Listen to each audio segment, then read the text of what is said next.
everyone, welcome back to some more World of Tanks. This time we're on PlayStation 4 and we've got another awesome guest replay for you today. We've got a big damage game in the Chieftain Mk sent in by Jono3456. Thanks, Jono. He sent that in a while ago, so cheers mate, appreciate that. We've got a few very tasty full replays that people have sent over since we started sort of mentioning to send stuff to us for the top 5 shows. We've had a lot of good full replays as well, so yeah, nice one. Keep them coming, guys. I'll put the link down below, tell you how to send clips over to us. Feel free to keep doing that, especially these full replays of massive games people have had. These have been very good fun to watch. So unsurprisingly, bounces on the E5's incredibly trollish commander's hatch. He's taken up a good position for the tank here. This is a tank that has very nice gun handling, and some nice gun pressure, and is very manoeuvrable. So being a little bit of a dip in the middle like this, very good place to be. There's a lot of angles he's going to get shots on enemy tanks, and he's going to be able to reverse up and get himself hull down. Hopefully manage to bounce a few shots off the turret like that. So 2 shots in, another unlucky one there on the E5. Backs up nicely so he doesn't get hit in return. So this is on PS4. He's ground up to this one pretty quick on PS4. I've got the Chieftain on Xbox and not actually used it a huge amount. I used it a lot the very first day I got it. Well, first couple of days, managed to get a pretty beast game. Got an 8k damage game in it, which is up on the channel if you want to go and find that. This does more than 8k damage, and is pretty crazy when you see the stats at the end of this one. So pushing up a little bit on the E75, but he knows that he doesn't want to expose himself too much. Very easy to get tempted to go diving into targets, but that's how you eat stupid shots, and you lose health without doing any damage. And then you're going to have a bad time.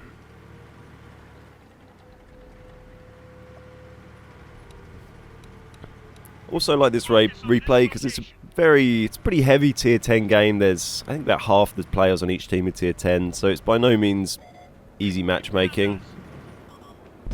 Nice shot into the E3 there, and thankfully the E3 doesn't turn to shoot him. It looks like he's got his heart set on shooting someone else, so he can hopefully put in a second shot. Oh, gets very unlucky there. But just the reload on this gun is just it's just an outrageous gun. Like the dispersion is so minimal when he's moving the turret around and moving the reticule. The aim circle still stays so small. It reloads so quickly and does such excellent damage for its reload. It's crazy gun. I need to play this tank more. There you go. Eats his first hit of the game into the side of the turret.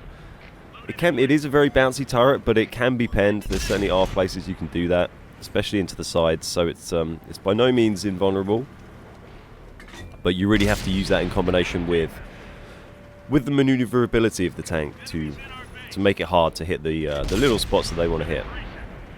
Unlike this Type 4 Heavy, who has absolutely sod all maneuverability and is just going to get absolutely ruined by Jono here.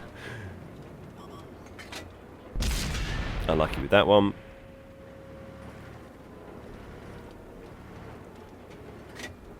There we go. Pretty much taken out all of the health off this tier 9 heavy tank.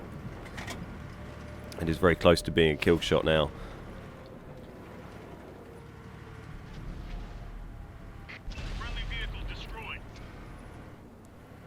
So he's keeping nice and spatially aware. Thankfully his team's pushed through pretty well in the town, which at least cleans up one of his flanks for him. He doesn't have to worry so much about shots from the extreme right as much now.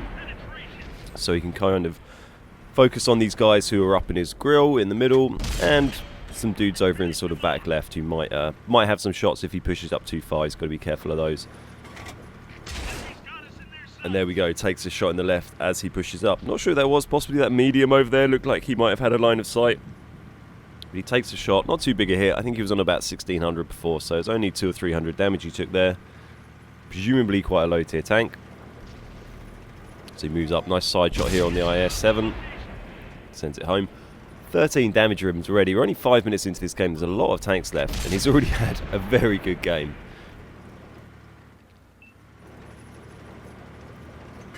And at this stage, it's not looking too bad for his team either. But they're... Oh, okay, the IS-7's hold down now. That is not something that really anyone wants to fight.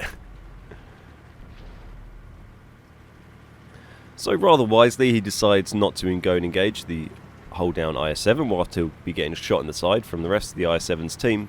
And decides to move over and help out his TDs back here. They're getting pushed.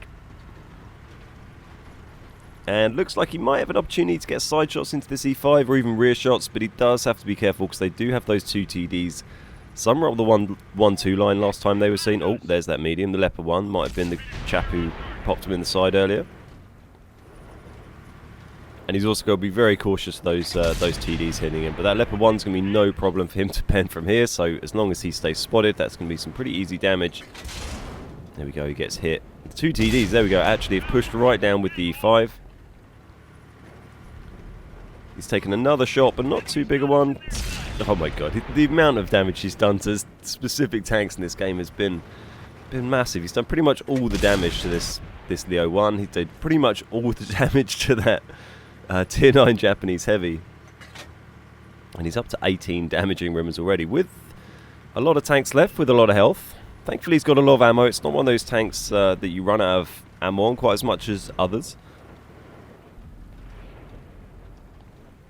A lot of the time you see these huge damage games, they tend to end with the guy running out of ammo pretty much, but not so much of an issue in this one.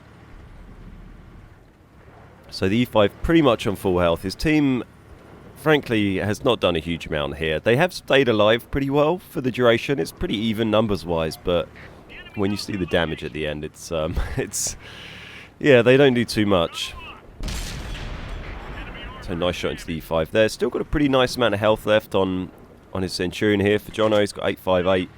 Can take a couple of shots from most things on the battlefield. But one of those things on the battlefield is a Waffle, who presumably has a full clip at this stage as he's down in this corner, out of line of sight. There wouldn't be any reason why he hadn't reloaded a full clip.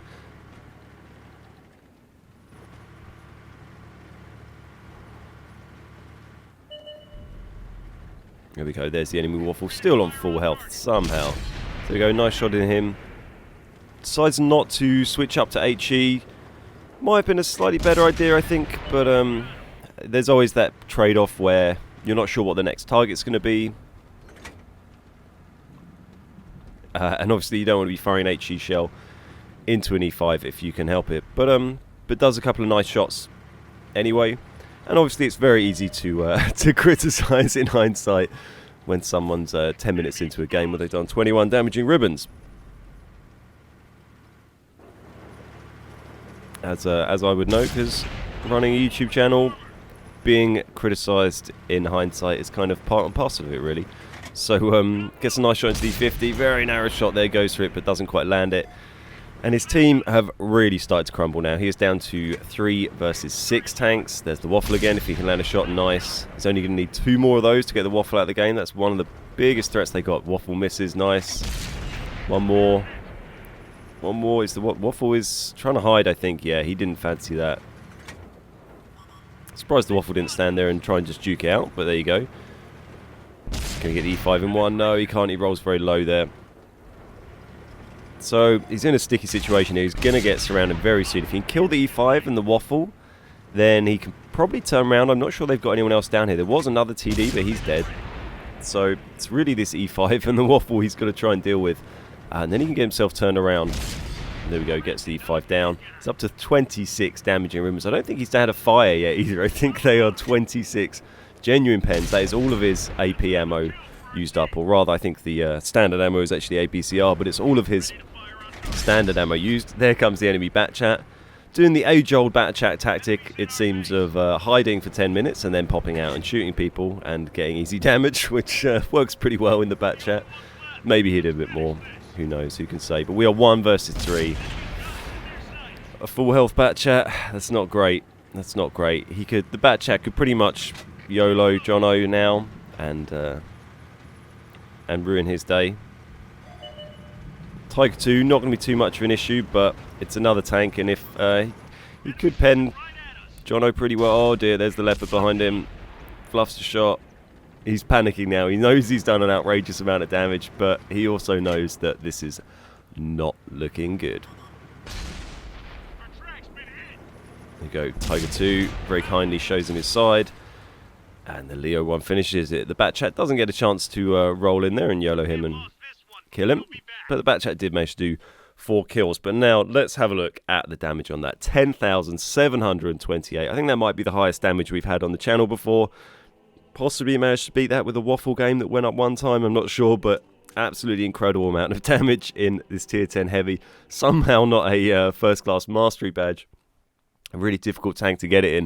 1778 base XP that was. If you missed it, we'll just hold up on that screen for a minute so you can see the full team results. The Batchat actually, even though I was Slay team, had a pretty decent game. 5,000 damage. Not sure when in the battle that was done. Waffle did okay. Leo did okay. The E5 did okay. But yeah, I mean, over on Jono's team, the E3 held up pretty well on the E100. Other than that, not a lot happened really. The 2 Waffles, very poor performance from them. They only landed a couple of shots. The E5 down the bottom had a pretty rough day. And all in all, a little bit of a fail from Jono's team. One man accepted. But there you go.